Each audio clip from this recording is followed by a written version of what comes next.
ជើងខ្លីដើរលេងយប់បលុបបញ្ចេញសាច់សខ្ចីមិនខ្លាចទេអីឬអាងថ្នាំចាក់ខោវែងអោវែងមិនអូនមិនប្រើ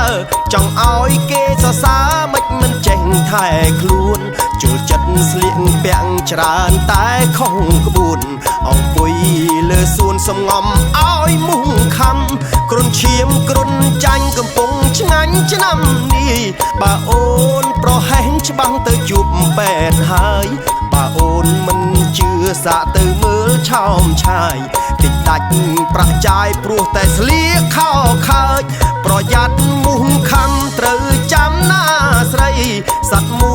ចង្រៃវាខំស្រីឲ្យឈឺដែលមិនទាន់ដល់ផ្ទះរងាព្រឺងាព្រឺនេះឯងជំងឺគេហៅថាគ្រុនចាញ់ជំងឺគ្រុនឈាមគឺមូសវាខំកូនក្មេងមិនមែននិយាយលេងនិយាយមែនណាស្រីអាយុនៅតិចអូនកុំសូវស្លៀកខ្លីក្រោមអាយុ18អូនប្រយ័ត្នគ្រុនឈាមបើព្រមស្រឡាញ់បងថែទាំស្ងួនរឿងមូសខំអូនមិនបាច់ភ័យព្រួយទេរឿងសំអាតផ្ទះបងជំនាញជាងគេពេលខ្លះទំនេរបងកាត់ស្មៅឲ្យកូ